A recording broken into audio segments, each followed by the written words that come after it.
We're starting the second half of Chapter 9 by learning about what we call Taylor polynomials and Maclaurin polynomials. These are named after famous mathematicians, Brooke Taylor and Colin Maclaurin, both from the UK. And the only difference between the two is that Maclaurin polynomials are centered around x equals 0, where Taylor polynomials can be centered anywhere. And we call that point x equals c, c for center. We're only going to be doing Maclaurin polynomials first. So here's the general notation for the nth degree Maclaurin polynomial, and it's in that yellow box. It looks pretty complex, but once I break it down, I think you can see it's not quite so bad. Let me add a couple things to this, just to make it look a little easier to memorize. The factorials on the bottom start with 0 factorial and 1 factorial, and they keep going up 2, 3, 4, 5, all the way to nth factorial. Since 0 factorial and 1 factorial are both 1, a lot of times the books won't write that. Also, speaking of not writing things, this is x to the first, and here we have x to the 0, which of course is 1, so it's not showing up. But now you can see that the powers go up. X to the 0, x to the first, x squared, third, fourth, fifth, ending with x to the n. And then finally, it's the derivative. This is the 0th derivative, which means the original function. We have first derivative, f prime, second derivative, third derivative, fourth derivative. And remember, this is the notation for the nth derivative. It's like a little n in parentheses raised up as a superscript. All right, and then finally, wherever you're centered at goes in the parentheses. In this case, we're centered at x equals 0 because we're Maclaurin. The reason we learn these are so cool. Have you ever wondered when you get onto a calculator and you type in something random like sine of 35.159 degrees? Obviously, the people who program the calculator can't anticipate every single thing someone's going to plug into sine, cosine, or tangent. And so the algorithm that's behind the scenes on the TI calculators, really any calculator, Casio, Hewlett Packard, whatever, uses Taylor polynomials to solve that stuff. So this is very useful, and that's just the tip of the iceberg. That's the part that I'm familiar with. So I'm going to teach you guys about them, and then we'll kind of put them to use. Example 1 wants me to find the Maclaurin polynomial of degree n, so in this case it's a 4th degree, of e to the x. Okay, so what I need to do is I need to build all the derivatives first. Since it's Maclaurin, I know I'm centered at 0, x equals 0. So here's how I think. Since I need it to be 4th degree, I need to take at least 4 derivatives. I'll start with the original problem, f of x equals e to the x. I know it was already there, I just like to rewrite it. Then I take 4 derivatives. And of course, since this is e to the x, all the derivatives are going to be e to the x. So I started you off with a really easy problem. They'll get a little bit more interesting as we advance. All right, there they are. Notice the notation for the 4th derivative. It's got a 4 in parentheses raised up. We don't use tally marks after third derivative. Okay. I need to center this at 0, so right now I'm going to change all the x's to zeros. And the reason I'm doing that is because the directions said this is a Maclaurin polynomial. By the way, a Maclaurin polynomial is a Taylor polynomial. It's just a special Taylor polynomial that's centered at 0. And obviously these are all going to be 1s. Once I come up with these, in this case they're all 1s, it's a little boring, but hey, I had to start you out easy, right? Once you have these, I like to put little boxes around them. These will serve as my coefficients in my Maclaurin polynomial that I'm about to write. Here's the abbreviation we use. It's P for polynomial sub 4 of x. And when you see that, you know it's the 4th degree Maclaurin polynomial. Or it can also be the same abbreviation for the 4th degree Taylor polynomial once we get to that part. So it's P sub 4 of x. And it's going to be equal to All right, we start off with all these ones. These are all the derivatives that we found, evaluated at 0. So you're going to hear me say 1 on every single term as the coefficient. So we have a 1, x to the 0 over 0 factorial, plus another 1, x to the first over 1 factorial. You guessed it, a 1, x squared over 2 factorial. Same thing here, another 1. Don't worry, the problems will get more interesting when they're not all 1s. And finally, last but not least, since it said 4th degree, we've got to go up to 4th power and 4th factorial. All right, there we go. Notice that the powers, factorials, and the derivatives all match numerically. Let me back up a slide, show you what I mean here in the yellow box. Notice on the third power term, the third power, third derivative, 3 factorial. Even the generic at the end there in blue, nth derivative at 0, nth power, n factorial. Just an easy way to keep track of where you're at so you don't accidentally mix and match. All right, we're just about done with number 1. We have to clean this answer up. Keep in mind that x to the 0, 0 factorial are both 1, so that's just 1. Plus, and that's just x. So we have 1 plus x plus 1/2 x squared plus 1/6 x to the third plus 1/24 x to the fourth. And of course, you're welcome to call it, x to the fourth over 24, etc. That is your 4th degree Maclaurin polynomial. And again, if we want 4th degree, that means that 4th power will be the largest power, because that's what degree is. There you go. All right, now we have f of x's cosine of x, and they're asking for the 5th degree Maclaurin polynomial. All right, so I need 5 derivatives. So I went ahead and just took the first 5 derivatives just to save you a little bit of time. Now remember, this is Maclaurin once again. And we realize that Maclaurin polynomials are centered at x equals 0, so I'm going to turn all the x's, again, into zeros. And of course, I know that the cosine of 0 is 1. Okay, I'm going to box these up. The sine of 0 is 0. In fact, anything that says sine is going to be a 0.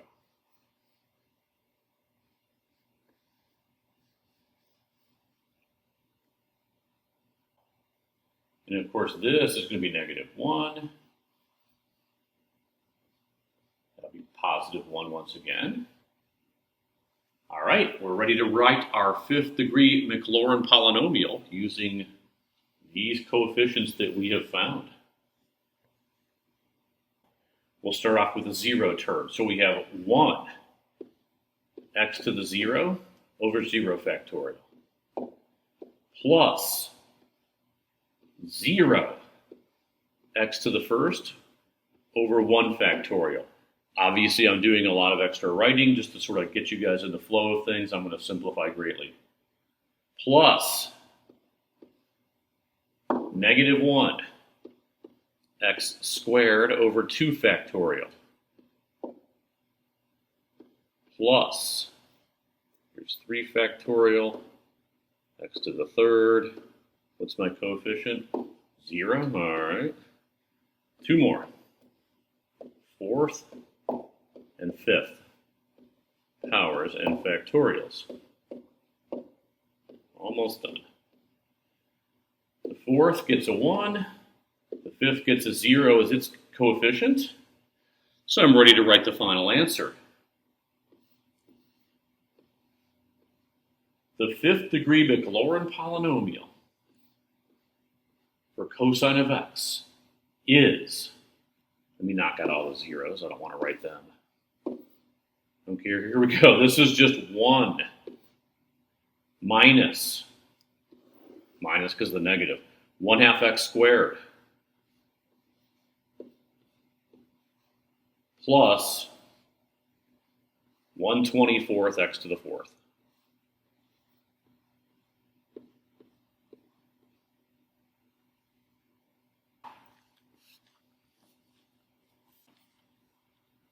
All right, example number 3, we're back to a 4th degree polynomial. We're going to take the 4th degree Maclaurin, and this time f of x is a little more complex. It's 2x e to the x.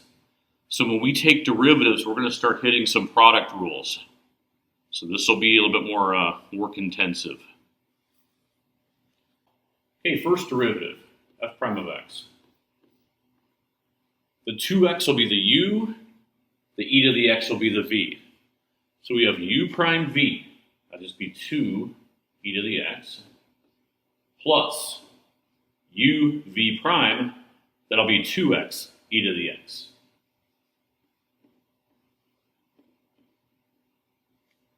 I can factor out an e to the x as always,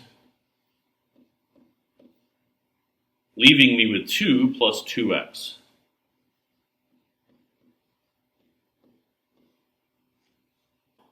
Okay, second derivative. Thank goodness we're not doing like 8th degree. That would be pretty horrible. All right, the derivative of this part here is itself, 2 e to the x. The derivative of this part that I've double underlined, I just did. That was the original problem. I already know that it's going to come out to 2 e to the x plus 2x e to the x. If I combine these like terms, that's going to be 4 e to the x plus 2x e to the x. And again, I can factor that. I can take out an e to the x, leaving me with 4 plus 2x.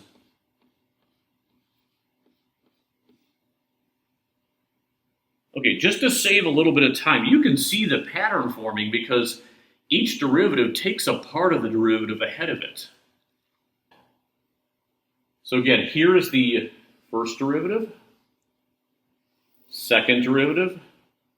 The third derivative is simply going to be e to the x, 6 plus 2x.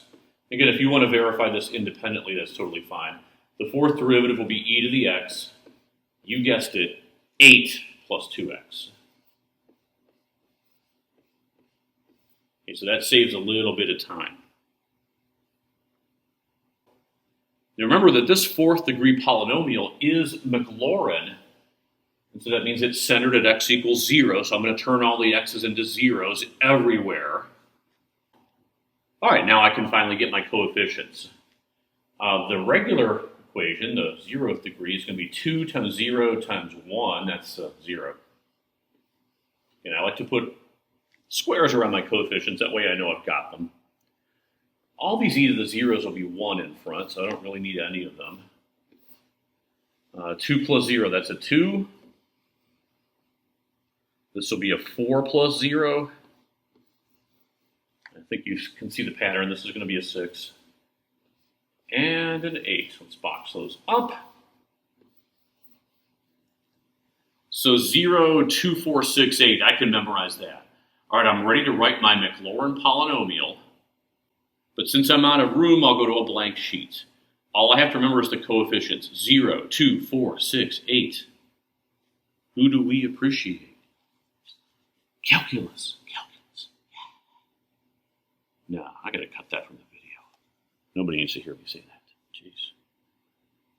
Okay, I'm ready to write the 4th degree Maclaurin polynomial for 2x e to the x. Here we go. Coefficients were 0, 2, 4, 6, and 8.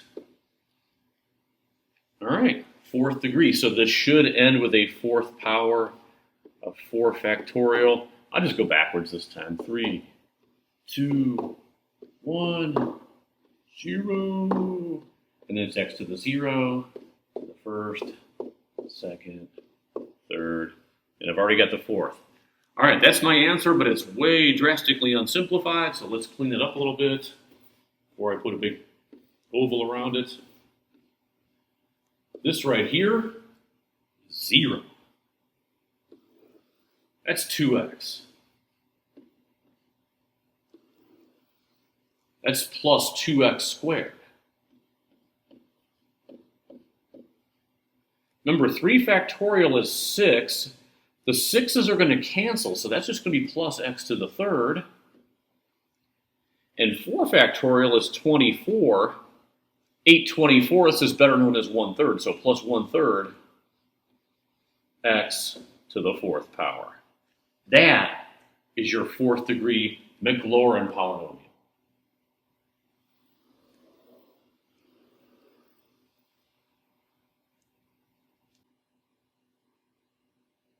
All right, number 4 is the last example that I've made, and that'll be it for day number 1 of the Maclaurin polynomials. All right, number 4, find the 3rd degree Maclaurin polynomial for this function. And yes, I see the fraction.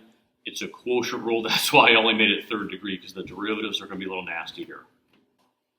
I'm going to try to stay real neat. I'm going to color code each derivative. And I'm not going to write the original problem over again, just to save a little space here. So,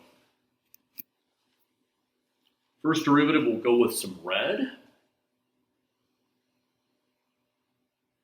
Okay, we've got u prime v minus uv prime over v squared. Let me write the v squared first. Okay, that looks good. U prime v, that's going to be 2x times x plus 1. U prime v minus u, that's just x squared. V prime is 1, so I don't need that. All right, let's simplify it. When I do my distributive property, I'm going to get 2x squared, but I see a minus x squared at the end, so that's just x squared. Plus 2x. All right, that's my first derivative. It's simplified. Okay, that looks good. Let's go ahead and use that to get the second derivative. I'll switch over to green. Again, a quotient rule. U prime v minus uv prime over v squared. The v squared will be x plus 1 squared squared, so that'll be x plus 1 to the 4th. All right, u prime v is going to be 2x plus 2 v. Okay, u prime v minus u, oh boy,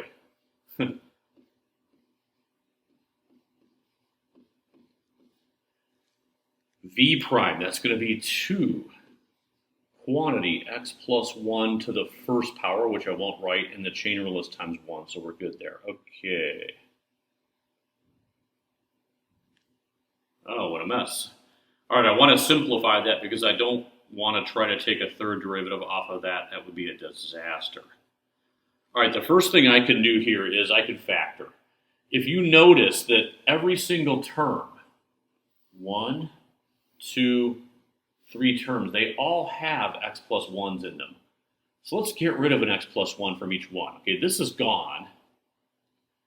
This one right here, we'll just take the squared off, just blow that up, make it a 1st power. And this one down here, the 4th, will become 3rd. All right, that should be a lot easier. Now at least I can do distributive property. Okay, so down low here in the denominator, I have my x plus 1 to the 3rd power. Up top, I have to stay patient here, that's going to be 2x squared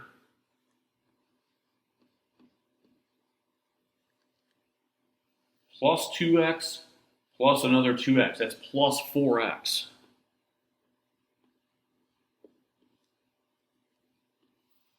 Plus 2. 2 times 1. That's plus 2. All right. Now for the second part, I'm going to take this 2 that you see right here, this times 2. I'm going to put it in front of the parentheses with the minus. Get rid of it. Okay, it's in front now. And now I can distribute more safely. So that's going to be minus 2x squared. I'll just kind of put that up here. Minus 4x. Oh, which is glorious because canceling runs rampant. 2x squared minus 2x squared. 4x minus 4x. This derivative is just 2 over x plus 1 cubed. Let me clean that up a little bit. In fact, you can think of it as 2 times x plus 1 to the negative 3rd Oh man, for the blue derivative, I don't even need quotient rule anymore. That's just a power rule problem. And there's no chain rule on it. Oh, this is great. So the third derivative would end up being -6 quantity x plus 1 to the -4th. Or if you prefer, you can write it like this.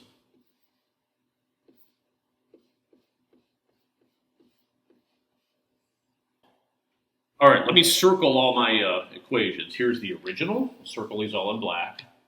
First derivative, second derivative, third derivative. I'm circling the things that look the most algebra friendly because remember, this is a Maclaurin polynomial, so I'm plugging in zeros.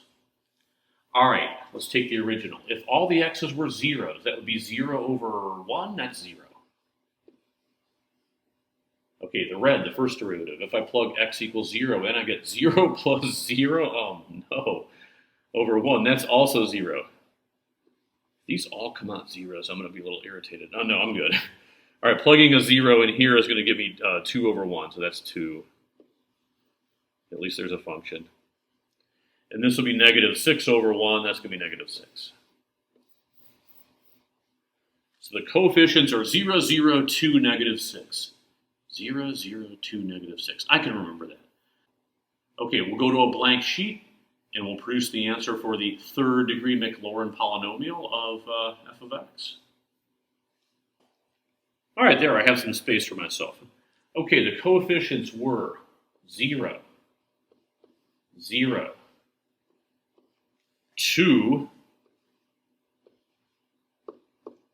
-6.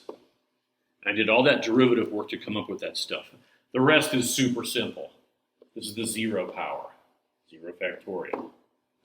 First power, second power, third power, and I stopped there because we asked for third degree. Fill in the factorials. They match the power, so it's easy to not screw this up. If this was a free response question, you could leave the answer like that, honestly, but I'm going to clean it up, make it look pretty. I'm high quality, you know. I'd like to think so, at least. All right, these first two are just simply zeros. I'm not even sure why I wrote them. The third term right here, 2 factorial is also 2, so that just cancels. That's just x squared. This looks a lot better. 3 factorial is 6. The 6 is canceled, so it's going to be minus x to the third. So the answer is x squared minus x cubed. That's your third degree Taylor for f of x. Wow. All right. Flashback to number 2. If it's cosine, and you've memorized the cosine from the golden sheet, cosine of x is about 1 minus x squared over 2 factorial plus x to the 4th over 4 factorial minus x to the 6th over 6 factorial, and so on and so forth, all the way up to infinity.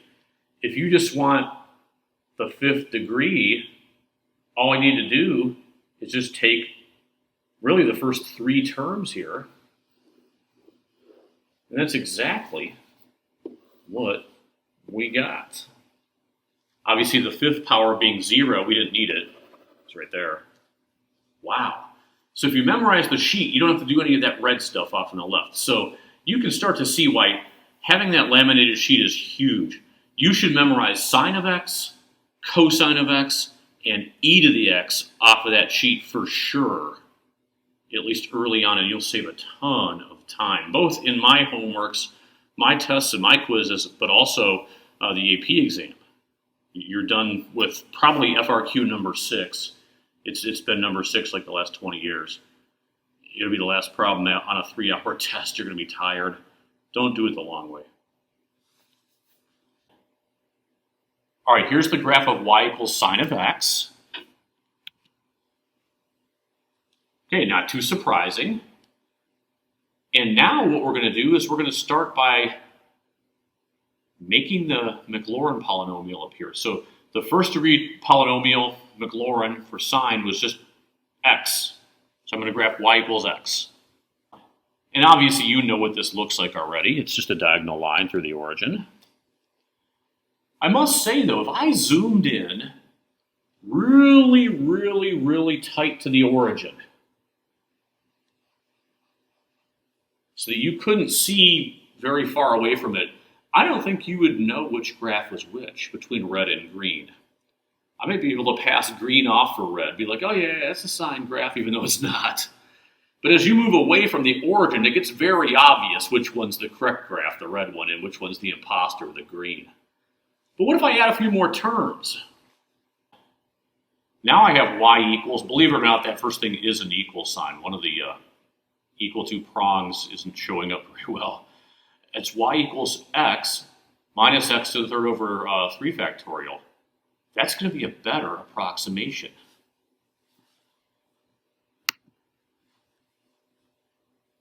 Whoa, look at that. It's looking a little bit more like the real legit sine curve. Let's add another term. This will be a 5th power, so plus x to the 5th over 5 factorial. And of course, 5 factorial is 120. And you can see that as the degree of the Maclaurin polynomial grows larger and larger and larger, the graph starts looking more and more and more like sine of x, even though it's not really sine of x. Sine of x can be approximated by using Maclaurin and Taylor polynomials. Let's go way past what the book wanted me to do. I'm going to throw some more factorials on here. I know that 7 factorial is 5040. And you can see we're getting better all the time. Notice I'm alternating signs. Oh gosh, 9 factorial. I have no idea what that is. Let me grab my calculator here. It's 362,880. And obviously I won't be able to fit the 11th term into my little rectangle that they provided with me, but you can see what's happening.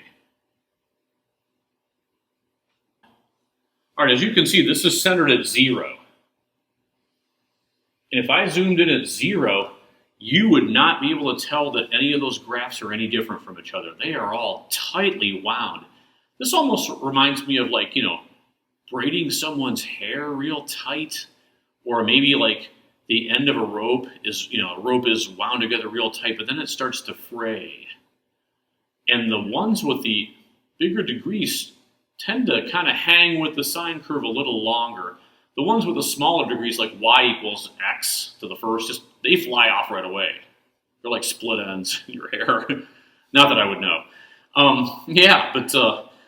The farther you are from the center, the worse the approximation. If I said, hey, I want to know what the sine of 0.001 is, and I was like super close to this dot, you could use any of these approximations and they'd be fine. But if I said, hey, what's the sine of 1 or 2 or 3 radians, and I was way out to the right, let's say I wanted to be on the sine curve right here. I mean, the 9th power is not too far away. But my gosh, the rest of them are up here or way down here. They're terrible approximations. So the farther you get away from the center, the worse or less accurate your approximation will be. The closer to the center, the more accurate. So that's the first thing you have to understand. The closer to the center, the more accurate you are. The second thing you have to understand, I think you saw that from the graph, is the more powers we have, the more terms we build onto these polynomials, the more accurate we become. 9th degree is much more accurate than 1st degree is.